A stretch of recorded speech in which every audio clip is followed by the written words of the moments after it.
All right, a wonderful good morning to you. It is Thursday morning, and this is a special edition of Rise and Shine. You know, Rise and Shine, we tend to take things to a different level. We do the not so big, and then sometimes we go to the big ones. And here in Grenada, there's a lot has been happening politically. Of course, we know of the situation with the MP Delma Thomas crossing the floor this week, and her resignation from the New National Party. So today we want to take a little look into all that has been happening, and if we could probably look into the crystal ball as to politically what all of this could pan out to be in the not too distant future.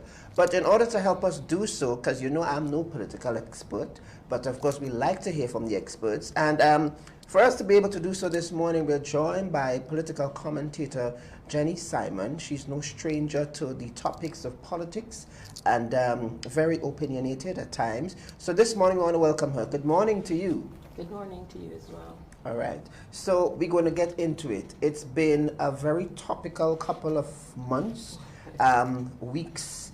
A lot of it centered around Delma Thomas, the MP for St. Andrew Northeast. Yeah. What's your take in everything that has been happening from the inception with all the squabbling or the alleged squabbling, because we heard from the political leader of the New National Party, there haven't been a rift within the party, but we've seen things unfolding. Mm-hmm. What is your take on all that's been happening? The truth is, that's nothing new with politics here in Grenada, and I'm sure in the other islands, because you see, and wider than that, internationally, you know, it's nothing new. If you followed from the beginning, the end is no surprise. From the very beginning, I saw it right down to the crossing of the floor. So I'm not surprised that it did happen. Okay. There is no surprise, because this is what we call politics of the Caribbean. Yeah. Mm-hmm. But one might say, why make this situation so significant? Well, I would say significant to whom? It depends on who you ask or who you're speaking to. It will be significant and others not. If you notice, the leader of the opposition, he has not said anything about it. He's just moving on like nothing happened. As a matter of fact, last evening in the South, they had a meeting. They're continuing their process. What they've been doing before is like nothing happened.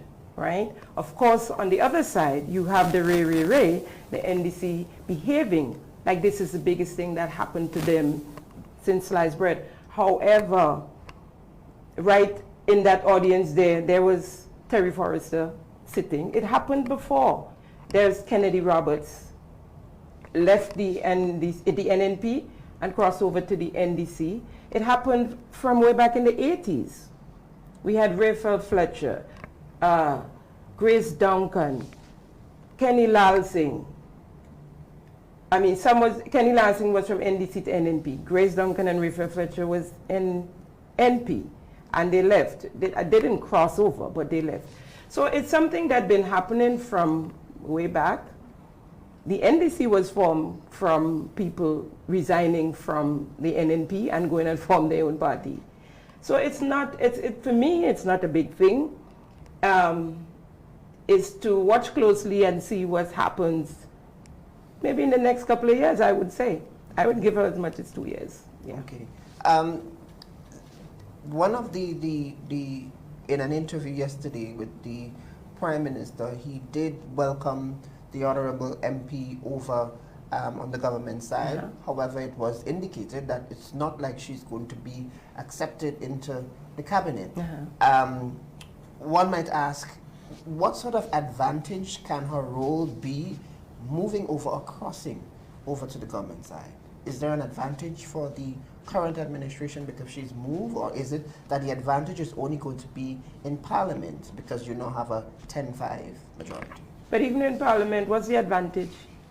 The ayes always have it. Even if the ayes was 7, or well, not 7, 8, 9, 10, 12, 15, the ayes always have it. So one coming out of the opposition side, I don't see that it makes a difference in the Parliament or anywhere else. Mm-hmm. It doesn't make a difference because the ayes always have it. It's not like you were in there 7-7 and you need one extra to come over, it's the same thing. The same thing's going to happen. The five of them would go in there and say what they have to say. The 10 of them on the other side will say what they have to say. And then when the Speaker of the House say, the ayes always have it. Leadership seemed to have been one of the pistol or the trigger for this. Do you see this hampering the new National Party moving forward or continuing on its quest to get its machinery together for the next 3 years or the next general election for that matter? Yeah, it may not be 3 years. I still don't see the hampering, I don't see the advantages. I see, as I said, the opposition side, they're continuing on their mission, what they've been doing over the past few weeks. They're continuing, and the NDC is frolicking about the whole thing. On the NDC side, yes, they see it as a big thing. They said actually that they've destroyed Dr. Mitchell and the NNP. And coming from the NDC, I am surprised because for 2 consecutive terms, they were 15-0. That didn't destroy them. They're back in office today. So why would one person being removed from the NNP side, they still have 5, why would that destroy them? I can't see the destruction there. I can't see it.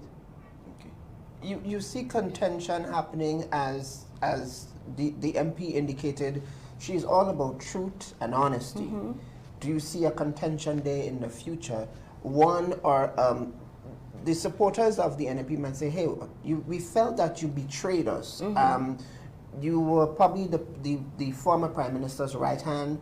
We voted you in power. Now you have switched your gears and you have moved. You have all authority to do that, but mm-hmm. they may feel that we felt betrayed. Mm-hmm. Do you see that would be an area of contention that you're going over to the other side? You would have to carry that same truth. Mm-hmm. How you see that working?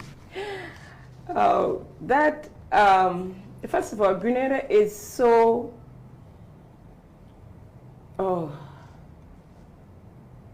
political.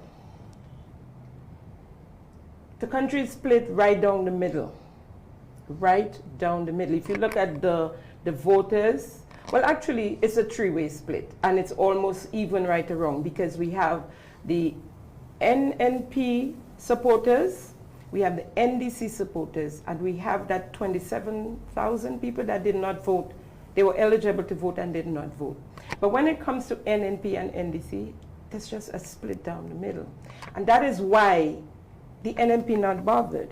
Because the NNP have, as a matter of fact, they have more of a base, a bigger base than the NDC. Even the last election when NDC won, the amount they won by was like 28,000, I think it was. Yeah. They still did not reach the 33,000 base that NNP has, right? So NDC has their base, NNP has their base. NNP don't seem to be bothered, because they also know that the amount of people that would have moved with Delma, with Honorable Delma Thomas, if they really did, right? Because people could show up with T-shirts anyway and say anything, and the last election proved that. The NNP thought they had their people covered. They thought they had their base covered, and they did not do the work they should have done that would show them that. So they went ahead saying, we get in 15 again, because their canvassing showed them that. But what happened? Some of their base voted for NDC, and some of them probably didn't vote at all, right? Now, it could happen again, only the other way around. So you're not safe. There's no safe place when it comes to politics like that and voting. And people telling you, because I've heard on both sides, people telling you they're going to vote for you. You don't have to come here when they come going up your gap. You don't have to come here, you safe here. And they turn around, and they know deep down then, as a matter of fact, that they were going to vote the other side.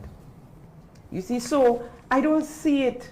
I just don't see the contention. My thing is, I heard Honorable Delma Thomas in the Senate yesterday saying, I didn't know who she was throwing the words for, but when your neighbor house on fire, wet yours.